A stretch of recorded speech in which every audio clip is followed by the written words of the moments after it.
Si tu me mets dans une salle avec tout ce que j'ai besoin, tu dis voilà, tu as tout ce que tu as toujours voulu, que ce soit des objets, que ce soit des réalisations, des résultats, peu importe. Puis maintenant, c'est quoi? C'est fini? Il n'y a plus rien? Tu as tout ce que tu voulais. Mais en fait, c'est même pas ça. C'est pas pour ça que tu le fais. En fait, c'est justement c'est le feeling. Excellence is about standing, and excellence is a requirement for your dream to come true. Quand j'ai débuté ma carrière à ce moment-là, c'était vraiment ma toute première compétition, première performance avec mon entraîneur. Première fois que mes parents me voyaient aussi faire de la gymnastique en compétition, qui était un beau souvenir, parce que j'avais aussi un beau résultat, puis ça a été un peu le début de mon histoire. Donc, ouais, j'ai vu que tu étais un peu hyperactif, c'est ça, sur les bords? Ouais, sur les bords complètement. Quand t'as essayé plein de sports, t'étais bon, mais que t'étais comme, je rentre à la maison, je suis quand même fucking excité, fait qu'il faut que je fasse autre chose, genre. Ouais, exactement. En fait, moi, ma mère, comme tu l'as dit, quand j'étais jeune, j'ai fait beaucoup de sports plus conventionnels, right? Un peu soccer, hockey, des sports super le fun à faire en équipe. Puis là, elle me disait, OK, lui, il saute partout, il monte sur ses mains, il met ses mains partout sur les murs, il saute sur les meubles. Il faut lui donner quelque chose de plus parce que ça fonctionne pas, tu vois, ça fonctionne vraiment pas. Donc, ils m'ont inscrit, c'est à ce moment-là qu'ils m'ont inscrit en gymnastique. Puis là, quand j'ai été avec mon entraîneur qui, lui, me faisait travailler énormément à un jeune âge, pour dire si peu, ben, du coup, ça a quand même réglé le problème assez rapidement. Mais après, je suis tombé vraiment en amour avec le sport. Puis surtout aussi avec l'aspect un peu d'individualité dans le sport. Ouais. Parce que quand je faisais des sports d'équipe, j'avais beaucoup de difficultés à vivre un peu un échec d'équipe, puis ou vivre un peu d'avoir un peu la conséquence des actions des autres. Fait que je voulais vraiment un peu avoir mon sort entre mes mains. Puis la gymnastique me donnait exactement ce sentiment-là. Donc c'est un peu pour ça que j'ai fait. C'est intéressant ce que tu dis, parce que étant en business, j'ai lancé un truc, j'ai des attentes pour moi, je sais que je peux faire des choses, mais dès que tu relies sur d'autres personnes, t'es comme... C'est plus tough, sinon si tu as des standards très hauts, si tu as une discipline très haute. Est-ce que tu t'en es rendu compte vraiment tôt, justement, toi, dans ta vie? Oui, parce que justement, en fait, moi, comment je le voyais, puis c'est pas péjoratif pour les autres personnes, mais c'est juste, je me disais, même moi, je peux faire ça, mais je me retrouve par moments pénalisé parce que d'autres personnes ne peuvent pas, dans mon équipe, par exemple, et donc là, je suis pénalisé. Donc, je trouvais ça un peu dommage parce que je me dis, ben moi, je peux aller le chercher, je peux aller où je veux, mais on dirait qu'on me retient avec une corde parce que je dois attendre le reste du groupe. Fait que là, à ce moment-là, c'était plus difficile à ce niveau-là. Puis là, quand j'ai développé dans le sport individuel de la gymnastique, à un jeune âge, il n'y avait pas de problème, étant donné que j'étais tout seul. Et là, ensuite, j'ai eu un retour de la balance parce qu'arrivé à un très haut niveau en gymnastique, on retrouve beaucoup les compétitions d'équipe à des moments très, très importants dans ta carrière pour qualifier une équipe aux Olympiques, pour qualifier les équipes dans des compétitions majeures. Et donc, on retrouve cet aspect d'équipe qui revient un peu sous une autre forme, certes, mais qui revient quand même. Et là, c'est un peu d'apprendre à un haut niveau, comment balancer avec ça, comment dealer avec ça. Donc, est-ce que c'est en vieillissant? Je mets des grosses guillemets parce que t'es quand même fucking jeune encore. Mais est-ce que c'est quelque chose sur lequel tu as travaillé, justement, de te dire, regarde, bon, tu as tes résultats individuels, fait que c'est good. C'est sûrement 80% du temps, mais tu as quelques compétitions d'équipe, puis c'est peut-être celle-là où quand tu réussis, c'est encore plus le fun parce que tu es entouré puis que c'est un effort de groupe. Exactement. Puis je veux dire, le parfait exemple, ce serait les championnats du monde qu'on a fait en Belgique, qui a qualifié l'équipe aux Olympiques. Pour moi, il y a eu un énorme travail sur moi-même, pour l'équipe, pour mettre l'équipe en premier dans ma vision, mettre l'équipe, la priorité des résultats d'équipe lors de la préparation, parce que toute ma vie, ça a toujours été OK, on est une nouvelle année, j'ai tel objectif individuel et je sais exactement par où passer pour les accomplir, pour moi, selon mes capacités, selon la façon dont je m'entraîne, etc. Et là, à ce moment-là, je suis arrivé à un moment où OK, c'était vraiment... Je dois me mouler plus envers l'équipe. Puis là, il y a plusieurs individus dans l'équipe qui, eux aussi, changent constamment. Donc, c'est beaucoup plus, on va dire, amovible, si je peux dire de cette façon-là. Puis là, il y a eu un travail aussi du niveau où moi, en gymnastique, j'ai toujours été un all-arounder. Donc, j'ai toujours fait tous les engins, les 6 engins de discipline chez l'homme en gymnastique artistique masculine. Et là, à ce moment-là, il y avait des questions de peut-être on ne fait pas les 6, vu qu'on est une équipe, on essaie de bien balancer pour avoir le meilleur résultat d'équipe. Donc, bref, pour moi, il y a eu un certain travail sur moi-même que j'ai dû faire en termes de, pas d'acceptation, mais de savoir bien gérer avec ça. Puis, je pense que ça l'a quand même payé au bout de la ligne. Il y a très peu de techniques habituellement sur le podcast, mais là, il y a un truc que je pense important, tu l'as mentionné avant qu'on enregistre, c'est que la gymnastique, c'est pas le sport le plus connu, by far. Quand j'interviewe quelqu'un qui fait le 100 mètres ou sur la perche, les gens savent ce que c'est. Gymnastique, on sait globalement, mais tu dis il y a 6 disciplines, engins. C'est quoi exactement? Puis qu'est-ce qui fait que toi, tu peux faire tout? Est-ce que c'est standard que les gens fassent tout ou est-ce que c'est en fait, c'est ça. Quand on commence la gymnastique à un jeune âge, on retrouve 6 engins chez la gymnastique artistique masculine, donc le sol, les arçons, le saut, les anneaux, la barre fixe et les barres parallèles. Chaque engin, surtout à un jeune âge, on se fait apprendre par nos entraîneurs de toujours les pratiquer. Ouais. On les pratique tous. Pour commencer, comme ça, on voit un peu où sont nos habiletés, où est notre talent, qu'est-ce qu'on aime mieux faire, qu'est-ce qu'on aime moins faire, bref, qu'est-ce qui nous rejoint le plus. Ensuite, lors de chaque compétition à un haut niveau, on retrouve toujours plusieurs formes de compétition, de catégories, si je peux dire de cette façon-là.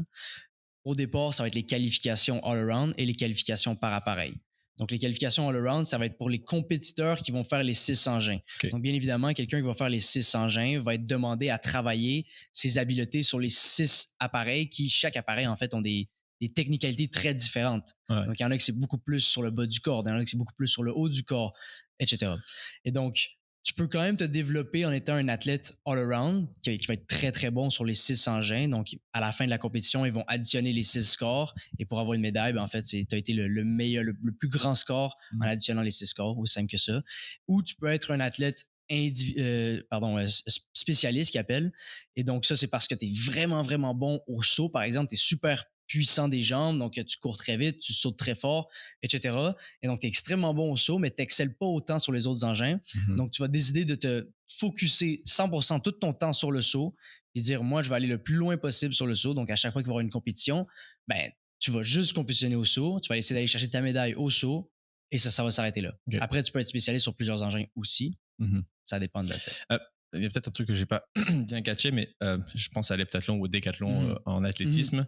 Les gars qui courent ou les filles qui courent le 100 mètres, c'est juste les filles du 100 mètres de l'heptathlon. Est-ce que vous, quand vous participez sur les engins individuels, tout le monde participe ensemble, puis il y en a certains parmi eux qui, leur score s'ajoute dans le all-around? Exactement. Okay. Donc, étant un all-around, tu peux faire les finales par appareil et c'est une des raisons en fait pourquoi les all-around, surtout de nos jours, présentement les all-around, sont tellement forts qu'ils sont presque des spécialistes eux-mêmes à certains engins. Et en fait, la nuance puis la difficulté, c'est d'être capable de compétitionner contre des spécialistes qui donc, eux, consacrent 100% de leur temps à un engin, par exemple. Mais toi, tu dois consacrer ton temps à 6 engins différents, mais tu dois quand même essayer de battre lui qui est spécialiste à son engin. Parce que si ton objectif est d'être très, très bon, ben, on est rendu à ce niveau-là. Mais tout le monde peut faire les finales, tout le monde peut faire le all-around. C'est plus une question de c'est plus où tu te retrouves personnellement en tant qu'athlète, mais c'est sûr que c'est très bien vu et très respecté d'être un all-arounder, étant donné que ça demande plus de travail et que toutes les équipes, lorsqu'on essaie de construire une équipe pour des finales olympiques ou des finales aux mondiaux, tu as besoin des all-arounders. Comme ça, ils peuvent compétitionner sur toutes les engins. En gros, tu peux finir 5e ou 8e sur chacune des catégories, mais à l'arrivée, être le champion du monde. Le champion du monde, quand même. All-around. Ouais, c'est ça. Toi, qu'est-ce qui a fait que tu as été all-round? Est-ce que, tu sais, je vois ton Instagram où c'est perfect shape, Apollon, everything. Clairement, tu l'as dit, il y en a, c'est plus upper body, lower body, mais toi, tu as l'air d'être un all-round, littéralement. Exact. Qu'est-ce qui a fait? Est-ce que ça a été assez tôt que tu t'es rendu compte que tu avais ça en toi? Puis j'imagine que, comme tu l'as dit, c'est pas que quelqu'un qui se spécialise sur une chose va moins travailler, mais toi, tu as peut-être 2 fois plus d'efforts parce que tu dois t'entraîner sur 6 choses en permanence, all day long, all week long. Là. Non, tout à fait. Puis, en fait, c'est ça. Moi, à un très, très jeune âge, mon entraîneur m'a fait toucher à tous les appareils. J'ai essayé tout ce que la gymnastique avait à offrir et j'ai tout de suite su que le all-around, c'était la meilleure façon pour moi de me développer en tant qu'athlète, mais c'était aussi, en fait, c'est le niveau le plus compétitif de la gymnastique. C'est là où tu vas retrouver les plus grands gymnastes, les meilleurs talents, les plus grands athlètes, parce qu'ils sont tellement complets, étant donné qu'ils font sur les 6 engins. Donc, c'est extrêmement demandant, certes. C'est beaucoup, beaucoup d'entraînement. Puis, ça te demande, en fait, de développer le bas, le haut du corps et tout ce qui les rattache. Mais pour moi, c'est ce qui me ramenait un peu ce sentiment-là de compétition. Ben, je me disais, OK, je peux non seulement, compétitionner dans toutes les finales par engin, si je suis assez bon, mais je peux aussi être dans la finale all-round et je peux aussi être absolument essentiel à n'importe quelle équipe que je désire intégrer.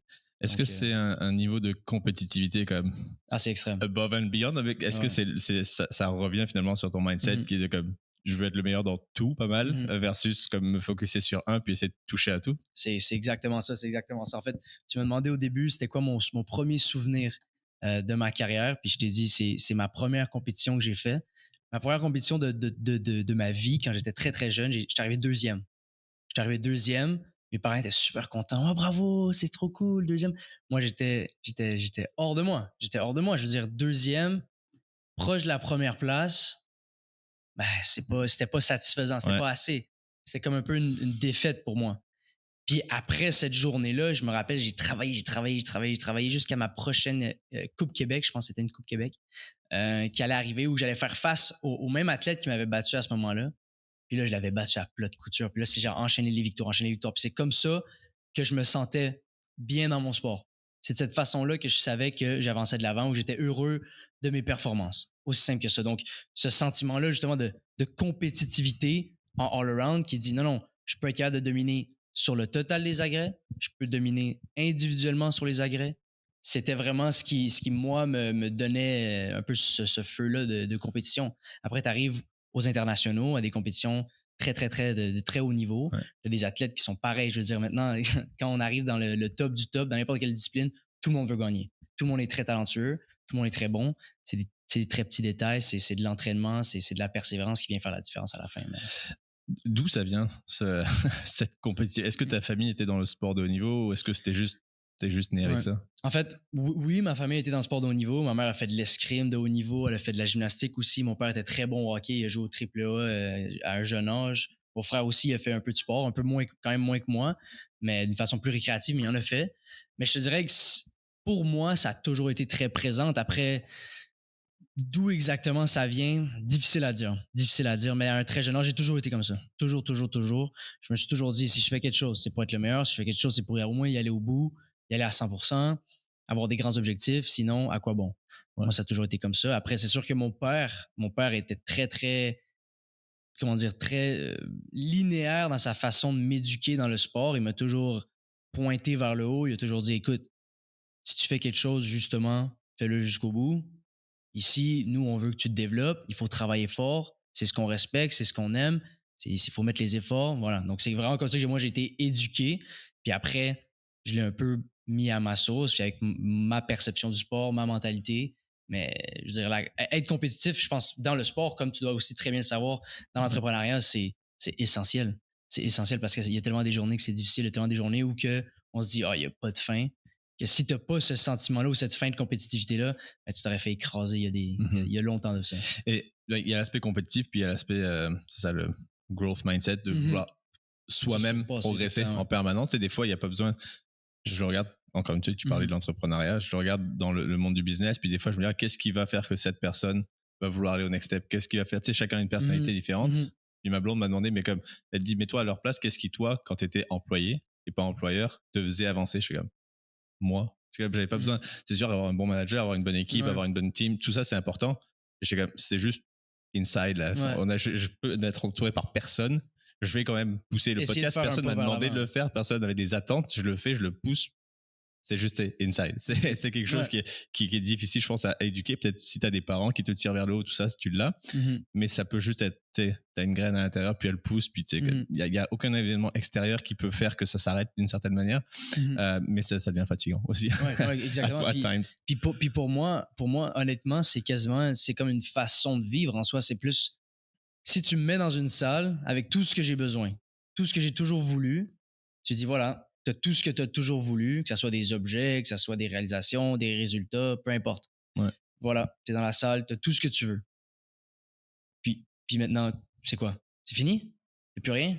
Là, tu as tout ce que tu voulais. Mais en fait, c'est même pas ça. C'est pas pour ça que tu le fais. En fait, c'est justement le feeling ou le sentiment de toujours aller vers l'avant, de toujours te développer. Parce que c'est ce sentiment-là qui te donne, en fait, du moins, qui me donne, moi, un peu cette joie de vivre, ou plutôt cette joie du sport, ou c'est comme une façon de vivre, un way of living. C'est juste un pas vers l'avant, toujours avoir un autre objectif. C'est quoi le prochain step? C'est quoi le prochain plateau?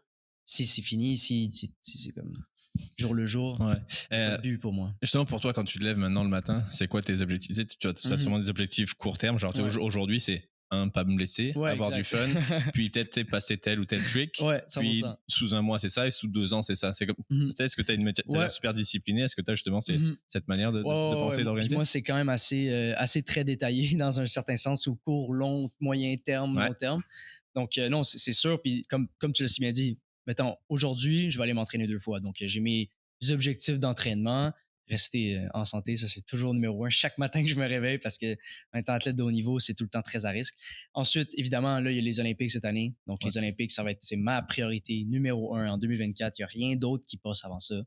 Rien d'autre. Pas une autre compétition, rien d'autre. Donc, c'est vraiment là-dessus que je suis extrêmement focusé. Par la suite, j'ai beaucoup de plans pour les années à venir, tout dépendamment de mes performances sportives, mais aussi plus pour ma personne en soi. Tu sais, moi, je suis quelqu'un justement de très. Avec un peu un mindset entrepreneurial, j'essaie de commencer des projets, j'essaie de débuter des choses, de toucher un peu à tout, comme je l'ai fait dans ma jeunesse, mais dans encore plus d'aspects dans ma vie, ma jeune vie d'adulte. Donc, ça, c'est quelque chose que je porte beaucoup à cœur. Ensuite, développer la gymnastique à un niveau où ce que le Québec le connaît davantage, où ce que le Canada le connaît davantage, c'est aussi quelque chose qui me tient beaucoup, beaucoup à cœur.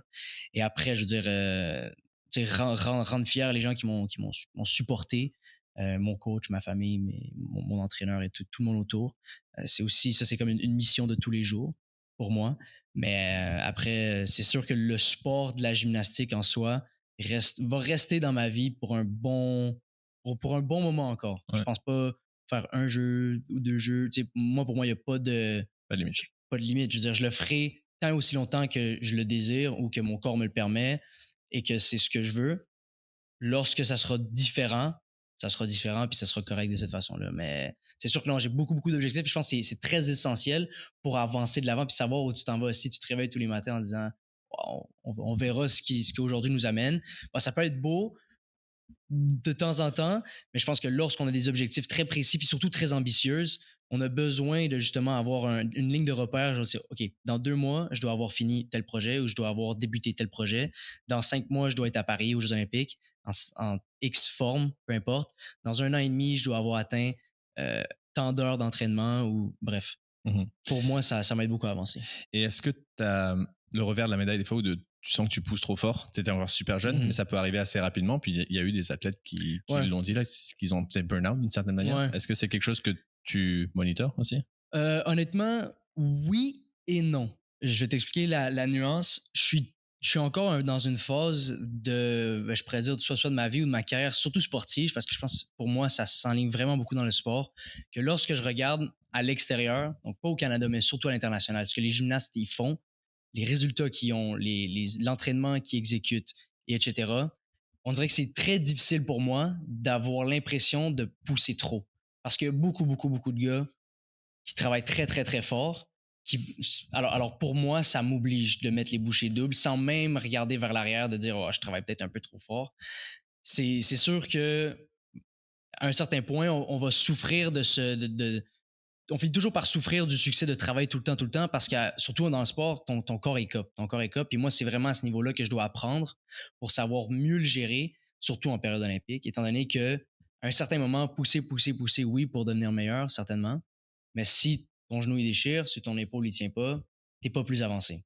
Donc, c'est rare que je me dis je pousse un peu trop fort, il faudrait que je fasse vraiment, vraiment attention. Je suis souvent plus sur l'autre côté de la médaille, de l'extrême, de dire non, il en manque encore. Tu as été premier, mais c'était pas le score que tu pouvais donner. Fait que tu as peut-être gagné Élite Canada il y a 2 semaines, mais c'était pas un score digne de ce que tu peux vraiment faire. Donc, il faut travailler encore plus. C'est souvent de ce côté-là que je me retrouve, mais je pense que j'ai aussi un bel entourage qui m'aide beaucoup à des fois déconnecter un peu puis dire OK, on va se donner un petit 2 heures là, à faire autre chose. Tu vois, c'est ça, on va déconnecter un petit 2 heures. Ouais, comme non, c'est une discussion que j'essaie fréquemment avec mes proches, avec ma blonde, c'est que faut faire aussi l'effort des fois de se déconnecter. Ça peut être 2 heures, ça peut être 2 jours. Et justement, tu disais que tes proches sont très soutenants. Est-ce que famille, amis, conjointes, etc., comment eux le vivent s'ils sont pas au même niveau que toi? Et tu sais, c'est ta job, donc c'est ton côté professionnel le sport. Exact. Mais c'est ton all-encompassing life. Mais comment le personnel suit dans tout ça? Je te dirais que c'est très difficile. Ça, c'est un art, selon moi. C'est un art d'être capable de balancer cette chose-là. Tu sais, je le nommerais même comme, en fait, c'est comme tes facultés sociales. Être capable de balancer ta vie sociale ou ton entourage avec ta profession ou ta passion. C'est très, très difficile parce qu'évidemment, bon, la gym, ça prend 80 à 90% de mon temps, très clairement. Éveillé. Voilà. Puis, exact, éveillé parce qu'il y a un 5% que je dors. Après, il reste plus beaucoup, mais non, c'est certain. Pour mes parents, ils m'ont toujours supporté à un jeune âge. Ils ont tout fait pour que je puisse exceller dans le sport que ça soit des compétitions, camps d'entraînement, me supporter émotionnellement, financièrement, de la bouffe, tout ce que j'avais besoin, je l'ai eu pour exceller dans mon sport. Ensuite, j'ai aussi un très bon cercle d'amis qui, bon, la grande majorité d'entre eux étaient athlètes de gymnastique, donc connaissent très bien ma réalité. Ouais. Mais après, c'est sûr que j'ai aussi certains amis, pas beaucoup, puis même en général, mon cercle est quand même assez petit, puis je l'aime très bien comme ça parce que c'est des gens qui me connaissent bien, c'est des gens qui savent ce que je vis de tous les jours, puis c'est comme ça que je fonctionne le mieux. Mais j'ai aussi des amis qui ont aucune connexion à la gymnastique, zéro. Puis ça m'aide beaucoup en fait d'être avec eux parce que c'est ce qui m'aide le plus à déconnecter. C'est ce qui. Tu t'en parles pas. On n'en parle pas. Ils savent pas, ils savent à peine c'est quoi. Même si ça fait 20, peut-être pas 20 ans, mais 15 ans que je les connais, ils savent c'est quoi, mais ils sont pas. Je leur dis un catch-chèvre ou un saut en spécifique que je travaille, ils vont me regarder, ils vont dire de quoi tu parles. Ils comprennent rien. Et donc, ça me permet vraiment beaucoup de déconnecter. Mais après, je les vois, bon, peut-être une fois par semaine, peut-être une fois par 2 semaines, si je suis chanceux. Ouais. Mais ils savent ça, ils savent. Puis on essaie de rester connectés. Quand ça se donne, ça se donne. On a du temps, on en profite parce qu'eux aussi, ils ont une vie sur le côté. Donc, d'être capable de balancer aussi les deux, c'est pas toujours facile. Donc, c'est vraiment un or. Puis après, si tu me parles de conjointe, pardon, ça, c'est aussi c'est un très, très, très gros challenge. Je pense que pour quelqu'un qui se donne à 100% dans le sport, je pense qu'il faut savoir justement que la majorité du temps, ben, il va aller là-dedans. Puis après, quand tu reviens le soir, ben, tu es fatigué, on peut rien faire, puis c'est fini. Puis aujourd'hui, on ne peut pas sortir, aujourd'hui, c'est ci, c'est ça. Donc, moi, personnellement, j'ai pris une décision, surtout en débutant ma préparation olympique, d'essayer de vraiment juste me focusser là-dessus puis de me délaisser certaines choses. C'est des décisions très difficiles à prendre parce que tu te dis, ouais, c'est quelqu'un qui peut quand même t'apporter quelque chose au bout de la ligne, c'est quelqu'un que tu apprécies, mais quand tu fais le calcul, tu fais le ballon, moi, je veux pas changer la vie de personne en raison de la mienne. Je veux vraiment pouvoir me focuser sur mes choses sans impacter négativement personne autour de moi. Donc, c'est un peu des décisions que j'ai prises. Il y a des personnes que tu prends avec toi dans le bateau, des personnes que tu dois laisser au-delà du parcours, mais je pense que j'en apprends encore à aujourd'hui. Comment bien. Ouais, t'es encore jeune. Ouais, mais je pense que j'apprends beaucoup. On n'arrêtera jamais vraiment d'apprendre a priori, mais c'est bon que tu t'en rendes compte aussi, parce que c'est le genre de choses, si t'en parles pas ou si tu supposes que ça n'existe pas, ça peut fire back assez rapidement, puis plus hardcore, puis plus tard aussi, ça frappe. Avec pas forcément moyen de le rattraper. J'ai lu un article, je pense que c'était sur Radio Cannes ou quelque chose, où tu disais que tu avais manqué les JO les derniers à Tokyo, à cause de choses un peu shady là, de la fédération de choses. Est-ce que tu veux repasser sur ça, mais pas juste sur l'aspect de ce qui s'est passé, mais plus sur une fois que tu as cette déception immense, parce que ça faisait des années que tu te préparais, comment tu te reconnectes pour dire j'ai un autre 3 ans en fait, pour finalement revenir quasiment au même endroit, au même objectif, mais on m'enlève juste 3 à 4 ans de ma vie, d'une certaine manière. Moi non, ça c'était, je pense que dans cet article-là, je disais justement, c'était un des moments les plus durs de ma carrière, parce que moi, en grandissant dans le sport, j'avais dit, OK, en gymnastique artistique masculine, tu dois avoir 18 ans l'année où tu tombes senior dans la catégorie qui peut aller aux Olympiques. Donc, j'avais tout calculé dans un sens où je me dis, oh wow, c'est parfait parce qu'aux Jeux Olympiques de Tokyo 2020, mais moi, je vais avoir 17 ans, je vais tourner sur mon année de 18 ans, donc je vais être éligible pour rentrer dans l'équipe olympique. Donc, je me dis, OK, je me dis, parfait, donc travaillons pendant 15 ans vers cet objectif. C'était un peu mon objectif. Tu l'as calculé super tôt quand tu commençais, genre à 10 ans. À 10 ans, il y a une vidéo sur YouTube que je dis que je veux faire les Jeux Olympiques. Puis c'était parfait. Tokyo 2020, 18 ans, je rentrais dans l'équipe. Donc, je me dis, parfait, allons-y. On se lance pour un 15-16 ans de gymnastique vers cet objectif-là de faire les JO à Tokyo. Donc, je m'entraîne, je développe vers là-bas. Et là, le moment fatidique arrive. La pandémie nous frappe à même pas un an avant les JO, quelque chose dans le genre. Et donc là, beaucoup de développement, énormément d'incertitudes. Il y a des gyms qui ferment, il y a des gyms qui on peut pas s'entraîner, on peut s'entraîner, on le sait plus trop. Qu'est-ce qui se passe? Aucune idée. Pas beaucoup de contacts, pas beaucoup d'informations. Et donc, tranquillement, pas vite, on voit un peu le rêve disparaître parce qu'on réalise que, en fait, moi, mon équipe, l'équipe canadienne, n'avait pas réussi l'année précédente de qualifier une équipe aux Olympiques. Moi, j'étais trop jeune à ce moment-là pour rejoindre cette équipe pour aider à la qualification. J'allais juste avoir l'âge pour faire soit la qualification individuelle ou rejoindre automatiquement l'équipe si jamais elle était qualifiée. Donc, à ce moment-là, eux, ils avaient raté la qualification. La COVID est arrivée. Et donc là, on était en débat avec la fédération pour se permettre d'aller faire la qualification individuelle. Parce que pour moi, là, c'était à ce moment-là où je pouvais vraiment me battre pour ma place, pour mon ticket pour aller à Tokyo. Et donc là, on se bat.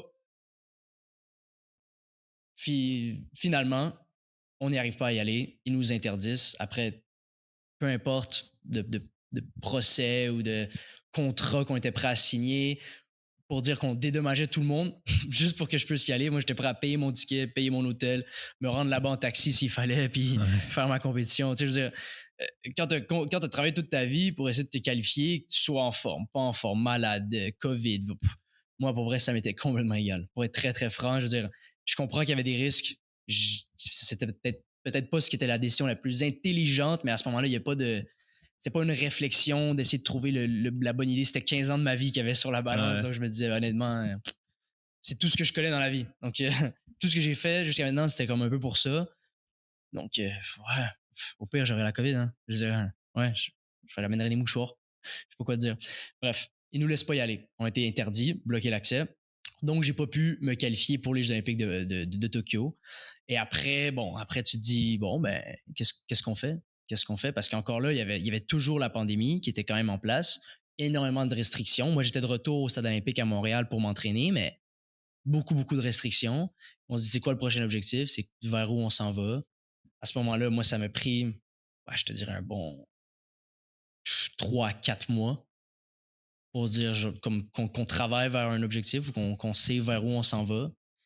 Et ces 3-4 mois, tu vois, tu continues à aller au training 2 fois par jour, mais tu t'entraînes une fois par jour. Ouais, moins hypé, mais c'est surtout un peu comme je te disais précédemment, cette vision-là, tu sais, les objectifs, avoir une ligne directrice qui te permet en fait de te réveiller le matin et de dire OK, je sais un peu vers où je m'en vais, ou je sais c'est quoi que je dois accomplir pour aller dans la bonne direction. Il n'y avait plus cette ligne-là. Tu sais, c'était plus un peu un réflexe humain ou muscle memory de juste je me réveille, je vais à l'entraînement. Mais une fois là, ouais, OK, on travaille un peu, ouais, ben pourquoi? Bon, je sais pas trop. À voir. Et donc là, c'est sûr qu'il n'y a pas beaucoup de passion dans le travail à ce moment-là. Puis c'est pas le plus beau travail que tu vas effectuer quand il n'y a pas beaucoup de passion, pas beaucoup de feu là, dans ce que tu fais. Et donc là, après ce 3-4 mois de réflexion, de OK, qu'est-ce qui fonctionne pas, on va vers où? Bref, je suis venu à la conclusion que ça sert à rien de s'apitoyer sur son sort, puis qu'on va pas, on va pas revenir en arrière 1 an et demi ou 2 ans avant la COVID pour tout changer. Ça sert à rien. Il faut aller de l'avant. Les prochains Jeux, c'est ceux de Paris. On a encore plein de belles compétitions, plein de belles opportunités de records, de médailles à aller chercher. Donc, pourquoi pas y aller? Et donc, là, tranquillement, pas vite, j'ai vraiment mis un peu le tableau sur toutes les compétitions auxquelles je voulais faire part, tout ce que je voulais réaliser. Puis c'est un peu là, en fait, que j'ai eu vraiment un moment d'énorme réflexion où ce que je me suis dit, c'est ce que je veux faire dans ma vie, je veux faire ça, que ce soit dans la salle d'entraînement ou à l'extérieur. Puis j'ai vraiment mis un gros plan, puis je me suis dit, maintenant, j'attaque. Et là, j'ai attaqué. Puis maintenant, nous sommes 5 mois avant les Olympiques. Maintenant, l'équipe est qualifiée aux Olympiques. Donc, ça, c'est bon. Donc, vous l'avez qualifié au dernier championnat du monde, c'est ça? Exactement. Ouais. Exactement. Équipe, puis tu t'es qualifié puis je me suis qualifié aussi en appareil, finale par appareil. Donc là, présentement, je suis 5e au monde, 8e à la barre fixe.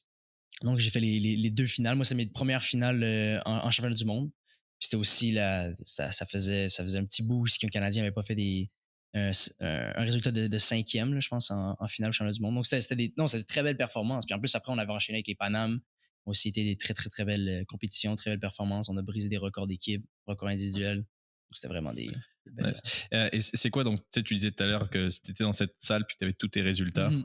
Aujourd'hui, déjà, c'est quoi tous ces résultats que tu chases? Et puis, qu'est-ce qui sera encore? Après, il y a les JO, j'imagine que tu as certaines attentes.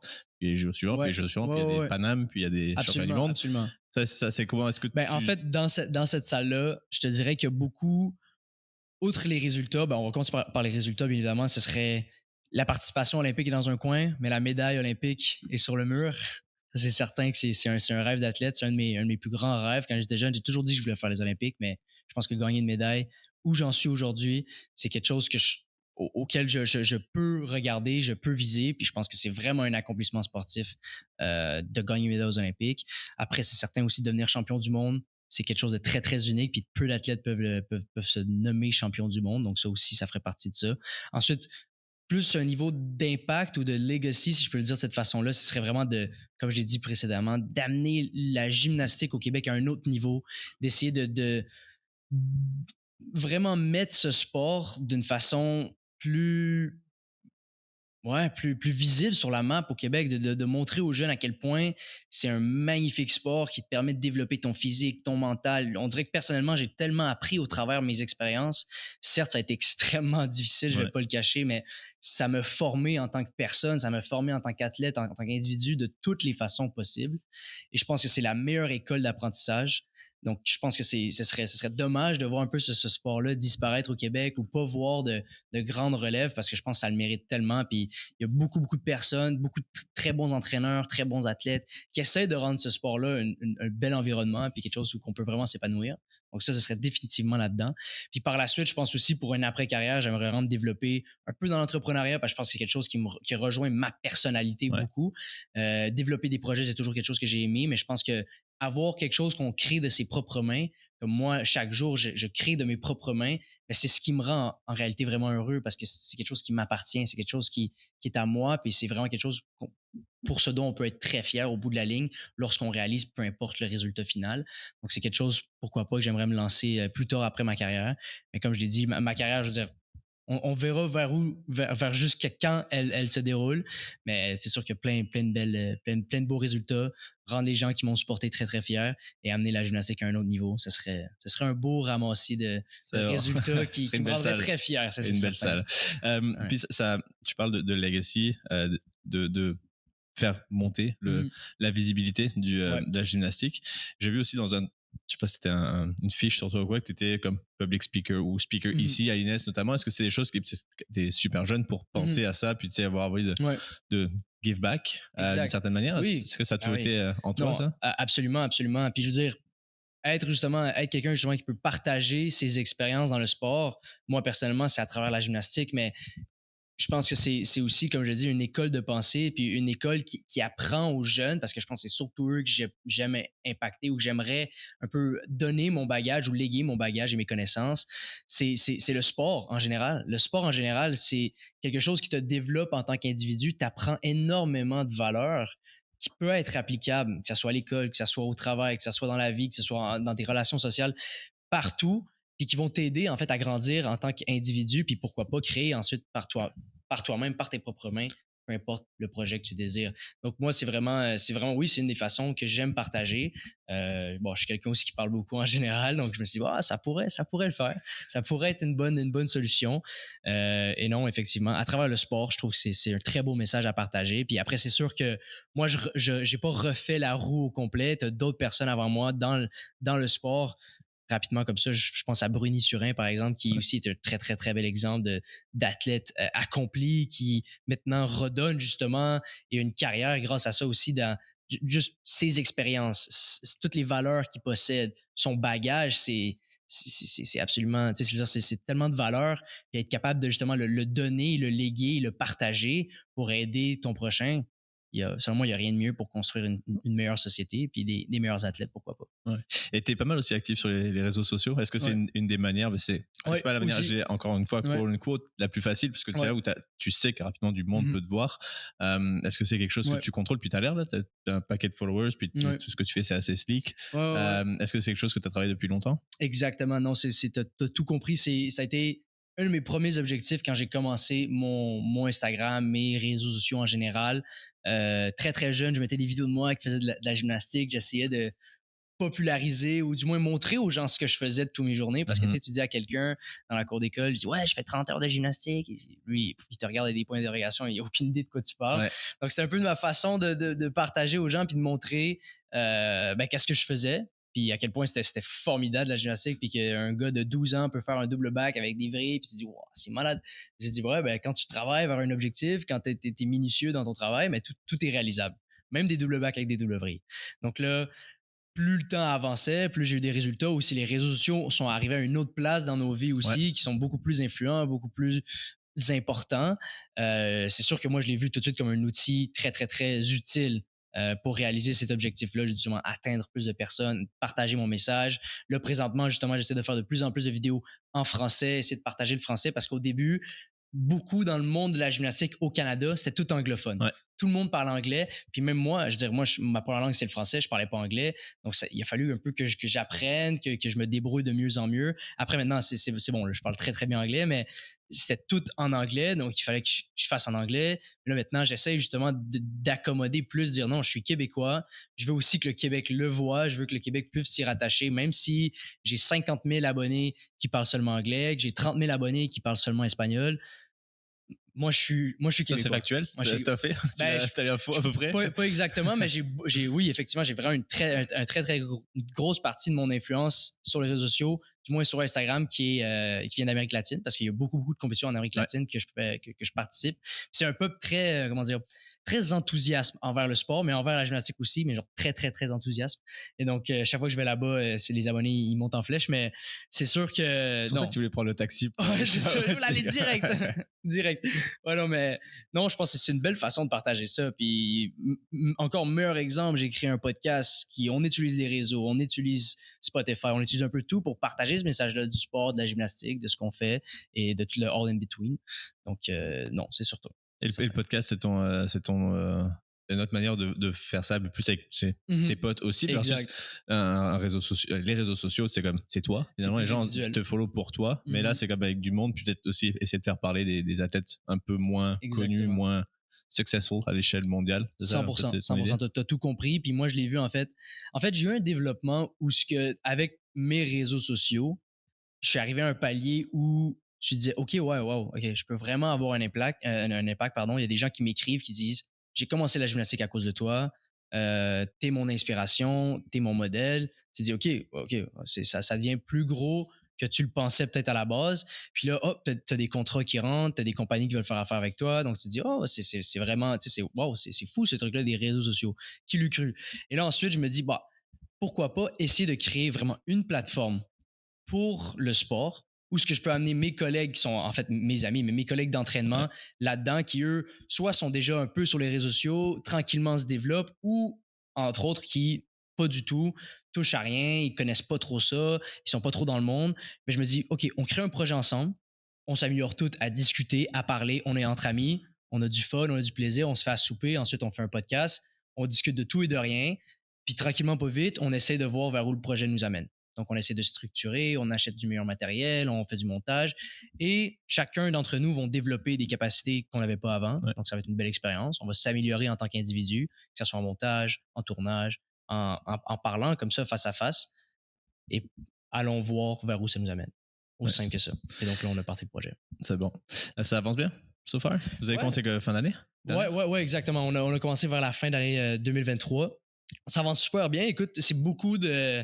Comme je dis, c'est vraiment beaucoup d'apprentissage. Mais beaucoup vraiment, de niaisage avec oublier ses piles. Puis... et pour nous, c'était ça. On connaissait pas... Je veux dire, on connaissait un peu les caméras. On avait déjà des caméras avec lesquelles on filmait pour nos réseaux sociaux. Mais je n'étais pas un spécialiste de caméra.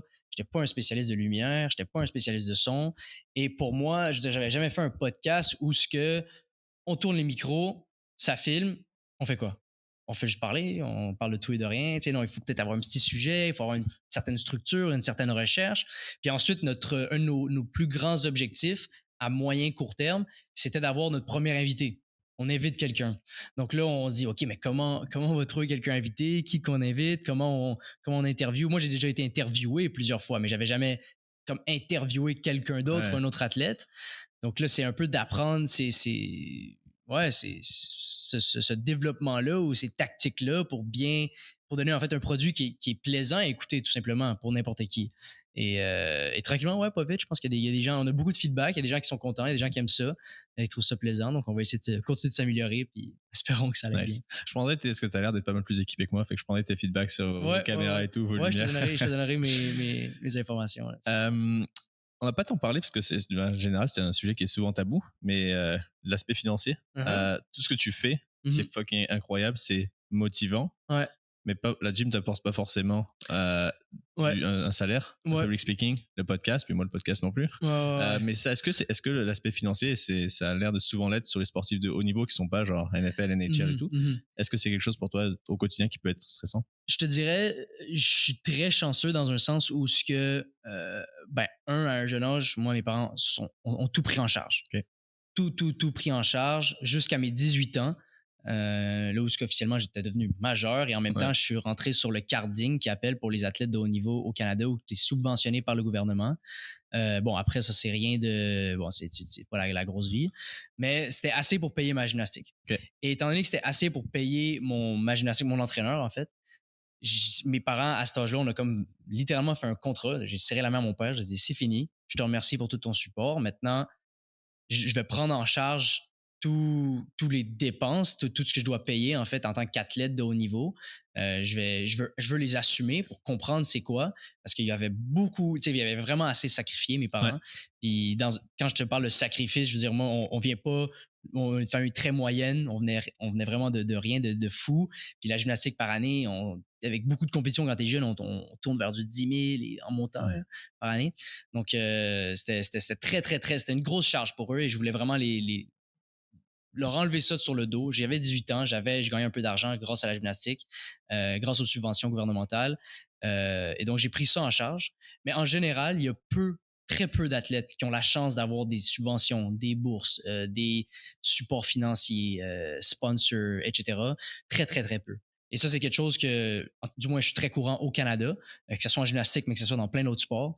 Puis ce qu'il faut comprendre, en fait, c'est que pour qu'un athlète se développe à un haut niveau, c'est essentiel d'avoir le meilleur matériel, d'avoir un entraîneur, aussi simple que ça, d'avoir accès à un physiothérapeute, d'avoir de la nutrition, c'est-à-dire pouvoir manger de façon adéquate chaque jour, une bonne salle d'entraînement, toutes ces choses-là qui sont parfois banales, qu'on n'y pense pas, mais ça coûte énormément d'argent au quotidien. Puis pour quelqu'un qui a justement de 16 à 25 ans, qui doit se trouver dans la vie, aller aux études, trouver un taf, travailler, ramasser de l'argent et dans tout ça, il doit passer le gros de son temps à s'entraîner parce qu'il veut devenir un bon athlète, peu importe le sport.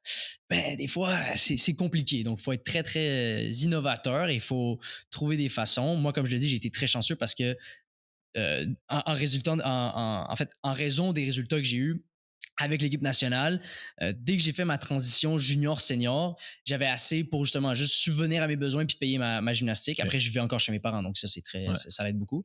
Et ensuite, j'ai continué à avancer. J'ai rejoint des ligues en Europe, j'ai rejoint des ligues en France qui sont sous contrat, donc ça aussi, ça l'aide. Ensuite, tu as d'autres bourses ou des prize money qui appellent lorsque tu as des résultats, donc tu es payé pour ça.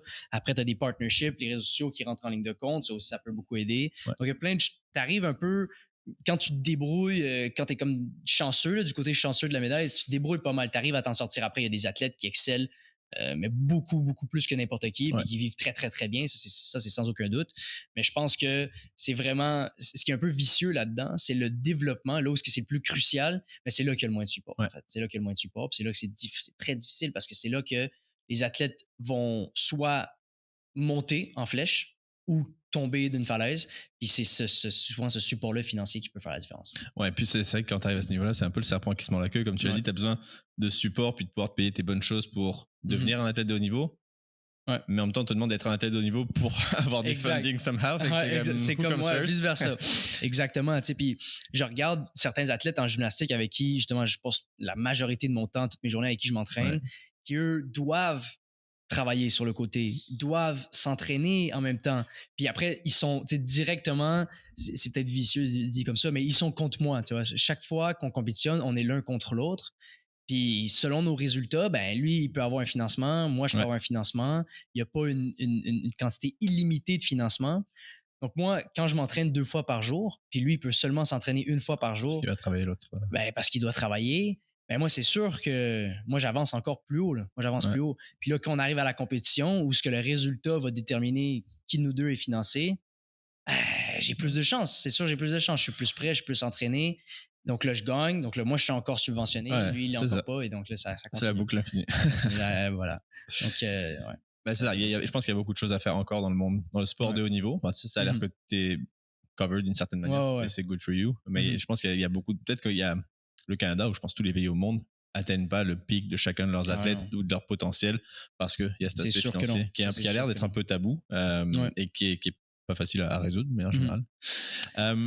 Là, t'avais un truc? Ouais, non, mais justement, j'allais dire, mais t'as raison, justement, t'as raison, parce que tu prends l'exemple juste le prize money, justement, pour une médaille olympique. Là, tu sais, un athlète qui gagne une médaille olympique. C'est combien? Je sais même pas si c'est public ou pas. Je fais une médaille d'or, je pense que c'est 25 000 canadiens. C'est une joke. Pour une médaille d'or, mais je pense que tu regardes. De travel and living. Ouais, même pas. Tu regardes Hong Kong, je pense que, ou d'autres pays un peu plus. Ouais, voilà.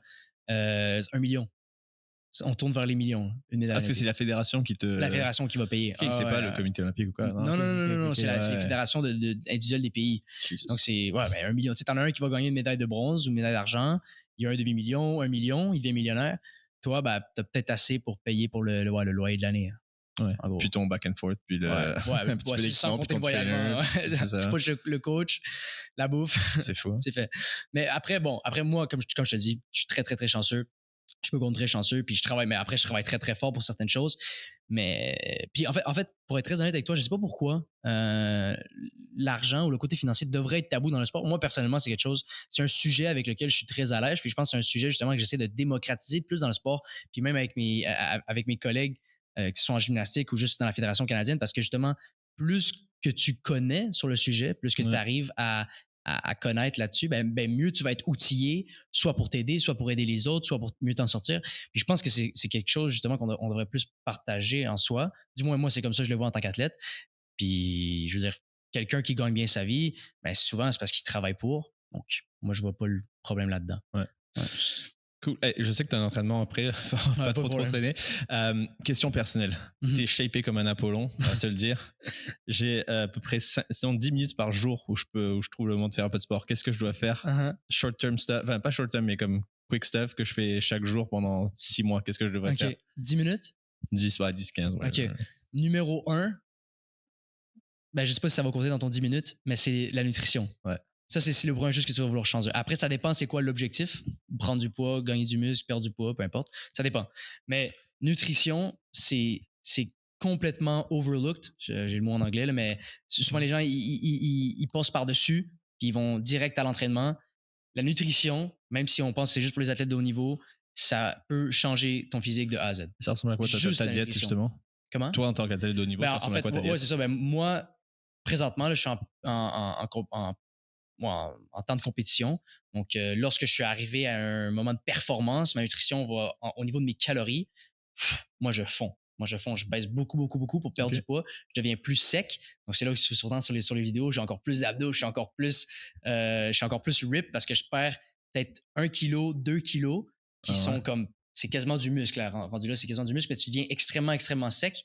Puis ça me permet, quand je suis sur les appareils, je vole. C'est 10 fois plus facile. 10 fois plus facile. Donc, toute la finesse du mouvement, l'exécution est bien meilleure. Donc, ça, mais après, c'est un peu personnel. Il n'y a pas toutes les gymnastes qui sont comme ça. Une grande majorité le sont, pas tous. Mais en général, c'est très connu chez les gymnastes. Moi, c'est quelque chose que j'applique. Après aussi, quand tu finis une compétition, ben là, c'est retour aux calories. Tu manges 4000 calories par jour, énormément de conditionnement physique, etc. Puis là, c'est sûr qu'on peut parler de protéines, macronutriments, micronutriments, mais je pense que la nutrition, savoir manger une bonne quantité, si on veut prendre du muscle, c'est aller au-delà des calories que tu dépenses dans une journée. Si tu veux perdre du poids, c'est aller en dessous des calories, des calories que tu dépenses pour être en déficit, tout simplement. Et après, si on parle d'entraînement, honnêtement, avec un petit 10 minutes, je dirais un circuit de soit cardiovasculaire ou abdominal, push-up avec un full body kit, mais c'est quelque chose qui se fait quand même assez simplement par terre. Là. Tu peux faire n'importe où. Ouais. Ce serait l'idéal. Mais je pense que vraiment, la nutrition, puis avoir un exercice cardiovasculaire une fois par jour, c'est l'idéal. C'est ce qui est très simple. Ça se fait de plein de façons. Et c'est ce qui marche le mieux. Et le sommeil? Le sommeil. Ça, c'est 100%. Le sommeil, je veux dire, il y a beaucoup de personnes qui disent « Ouais, moi, avec 5 heures de sommeil, je suis parfait. » Mais malheureusement, ben, tant mieux pour toi peut-être, mais en général, non. En général, non. Puis surtout, ouais, exactement. Puis surtout pour les athlètes de haut niveau, je veux dire, moi, je sais très bien qu'il me faut un 8 heures. Il me faut un 8 heures. Si j'ai en dessous d'un 8 heures, ben, je me donne pas la meilleure des chances. Ouais. Je me donne pas la meilleure des chances. Puis je vais être très honnête avec toi. Je peux pas tout le temps l'avoir parce que bon, t'arrives de l'entraînement, il y a ci, il y a ça, je dois envoyer le formulaire, le remplir ça, il y a l'école, tac. La vie arrive. Ouais. On sait très bien comment ça se passe. Mais si je dois, moi, me réveiller, en général, le matin, c'est vers 6h45 je me réveille. Ben, si je dois me réveiller vers 6h45, idéalement, ben, à 10h, faut que je sois. Voilà. Faut que je m'enlève pour aller me coucher. Donc, c'est essentiel pour un athlète. Récupération, développement musculaire, c'est connu de tous. Ouais. C'est même supporté par plein d'analyses, plein d'études. Donc, c'est essentiel. Nice. Où est-ce que les gens te suivent à part Instagram? Instagram, c'est assez facile à trouver. Est-ce que tu as d'autres... et le podcast, The Rise? Ouais, The Rise, ouais, exactement. Ils peuvent me trouver sur The Rise. Parce que podcast en français et en anglais. Donc, ils ont tout pour eux. Ouais. Tout pour eux. Mais ouais, il n'y a pas d'espagnol encore? Ouais, il n'y a pas encore d'espagnol. Mais ça va prendre un certain temps parce que je ne parle pas du tout l'espagnol. Je commençais à apprendre l'italien parce qu'à la base, moi, j'ai un nom de famille italien. Donc, j'aimerais bien apprendre l'italien, mais bon, on verra, c'est quand je vais vraiment concrétiser ce désir, mais ça devrait venir. Mais ouais, non, ils peuvent me suivre sur tous les réseaux sociaux ou sur The Rise, ce serait vraiment cool parce que on essaie d'amener le plus possible d'audience là, à cette plateforme-là. Mais ouais. C'est ça. Nice. Si tu avais un athlète en tête, un Canadien, que ce soit gymnastique ou pas gymnastique, qui tu penses est up there, c'est-à-dire avec toi dans ce mindset, puis ce type de personnalité. Qui me ressemblerait, tu penses? Pas qui te ressemblerait ou une personne que tu trouverais intéressante à entendre sur un podcast, plus sur le type de discussion qu'on a là, qui ça serait? Ok. Canadien. Ou pas, j'ai interviewé quelques Américains, là, c'est correct. Ouais, c'est vrai. Ou Français. Non, parce que non, c'est vrai, il faut que tu l'interviewes, faut que tu sois quand même proche. Après, je te dirais, je te donnerais mon collègue William Aymor, qui est quand même, qui me ressemble beaucoup. Il me connaît énormément, il me connaît très bien en fait. J'ai grandi avec lui, j'ai évolué avec lui dans le sport. Lui, c'est un gymnaste. Mais pour faire différent, je te donnerais peut-être un autre sport. Qui je pourrais te donner? Je te donne Mekay en plongeon. Mekay aussi en plongeon. Mais sinon, Will en gymnastique, c'est sûr que il y a une place, une place dans mon cœur. C'est mon collègue, mais ouais. J'essaierai de lui chat. Parfait. Dernière question, je t'ai montré rapidement sur mon téléphone avant qu'on commence. Dans mon nouveau studio à mon bureau, j'ai fait un mur avec des gears. Est-ce que tu as quelque chose, je sais pas si c'est un gear de gymnaste, mais tu pourrais mettre une petite signature dessus? Je pourrais te donner soit un maillot, soit des gants, des vieux gants, c'est aussi pas mal. Ça serait cool. Cool. Je te mettrai puis je t'enverrai une photo une fois que c'est un gars player. Ça marche. Cool. Merci Félix, je te laisse aller à l'entraînement, c'était vraiment cool. Puis dans 5 mois à peu près, on te verra à la télé, puis on espère cheer for you. Merci, à plus.